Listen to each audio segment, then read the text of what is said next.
That's it. Papastim kaso. So welcome back. So we've spent some time over the past while harvesting from our moose, and now we're preparing for a feast ceremony.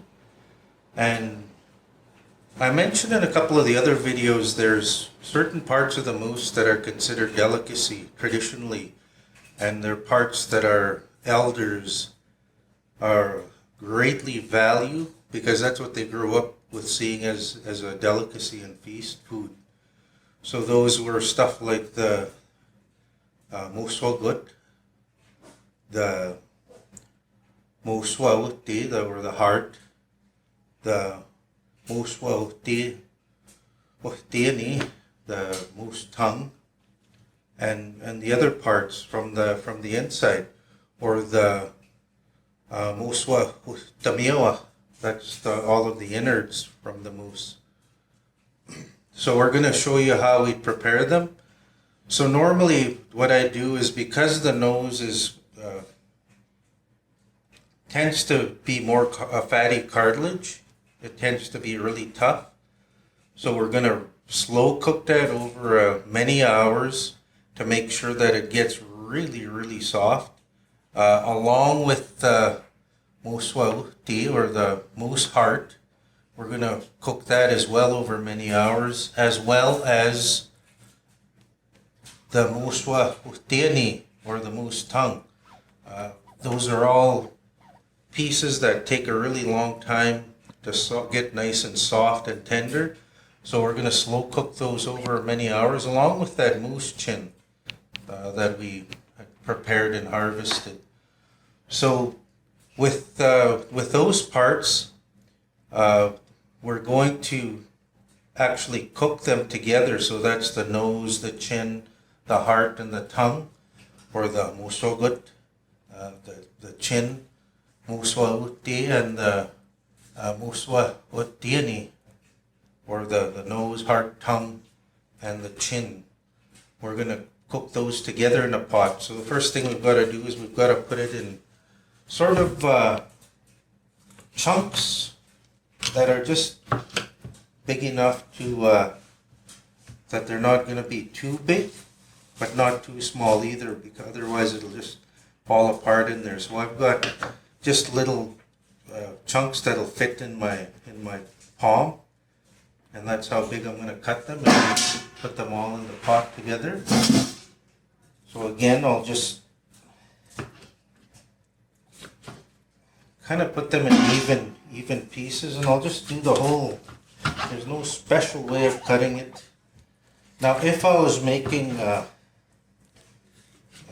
say, a stew or a soup, I would put them into small pieces. But since I'm preparing them for a feast, they'll be kind of large chunks. And even once they're cooked, if I want them smaller, I can easily do that.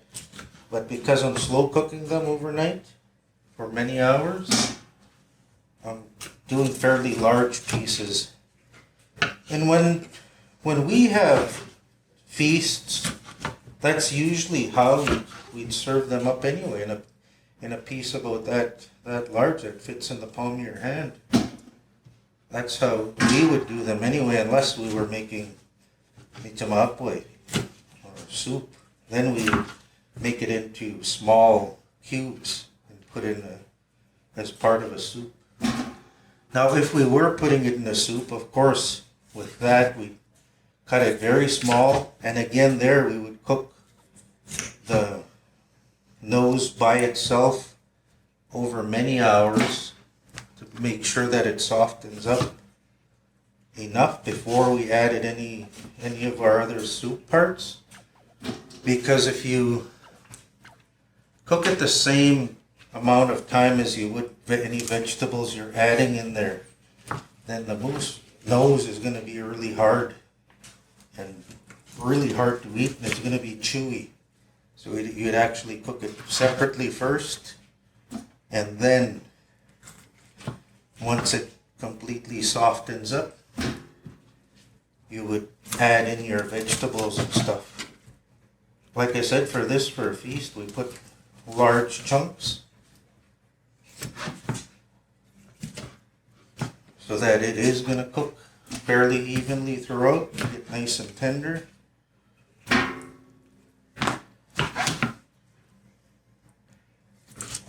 Like I said, no special way of cutting it. I'm just putting it into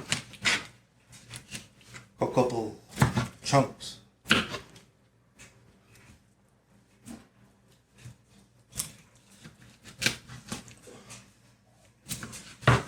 So we've got our moose gut, or our moose nose, all chunked and put into our pot. Now we're going to do the uti, or the moose uti, the heart. Now with the heart, again, they're same size kind of chunks as I did with that nose. And again, here there's no special way of cutting, just as long as I get those kind of evenly sized pieces. Now with muswa uti, if I was making mitamapoy, I would cook it no different than I would if I was making something like, say, a beef stew. I would, the heart meat is not as hard, so when you do cook it, it cooks very much like any other meat on the moose. So you could cook it, so say put in your meat and your vegetables at the same time and cook it for the same amount of time. But here for a feast, again, like I said, we put them in chunks. Even with the fatty parts. And even some of that connecting tissues and cartilage of that heart, we also cook in there.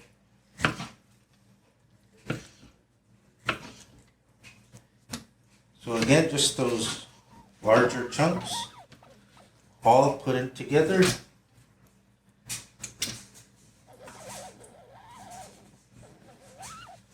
Now with muswa tiani, tongue, again there, I just cut it into strips. The tongue takes a long time to cook before it's soft enough to be easy to chew on. If you don't cook it long enough, it's really chewy and hard to eat through. I find of all the different animals and the tongues I've tried, say from a cow or an elk, the elk and the cow, or the mustos, the regular beef cow, those tongues are very, very rich, and you can only eat a little bit of them. Moose tongue is very different. It's not as fatty and rich as, say, a beef tongue or an elk tongue, and you can eat a fair bit of it without tasting that rich fat in there that you'd get from a beef or an elk. It's very different. So I've got cooking together. I've got, again, the tongue, the nose, the heart, and the chin. And these ones I'm going to slow cook. I'm going to probably almost fill it about 3/4 of the way with water. And I'm going to let this slow cook. I'm going to bring it up to a boil. Then I'm going to turn it down to the lowest setting and just have it simmer all night. Just a slow rolling bubble for about 6 hours, 4 to 6 hours. And when that's done, these pieces will all be super soft. Now with muswa uhtamiwa, or the innards, we cook those together in a separate pot. So that was that moose gut, that Mussotaxia. We're going to just put that into small chunks. And all of the innards will be cooked together in a pot. So all of those sort of intestine pieces will be cooked together in a pot. So this Mussotaxia, you'll see how I've cut it into just small pieces. That'll go in the pot. Now the moose, what we called when we were harvesting, we called it the hat, but it's really called tripe. So the tripe, winastagay, is what they call it. So with winastagay, we'd just cut that into sort of strips. So this is no different than the tripe you see in the grocery stores that they collect from cattle, except that this is from Muswa. So I've got it in pieces about that big, and then when they do cook, they actually go very small. They lose a lot of their size. Now with these, doesn't take as long to cook, although you want to let them cook for a boil, at a low boil, for at least an hour. So I actually will just be refrigerating these overnight and then putting them on tomorrow. I'm not going to add any water tonight, but I will be putting them on in the morning because, like I said, they'll only cook for about an hour. If I left them to cook, even to slow cook overnight, just like the others, they would completely fall apart and there'd be really nothing left to eat on there. It would just become sort of a gooey mess. So again, these hour at the most I cook them, but I want to make sure they're getting a really good boil on them for about an hour.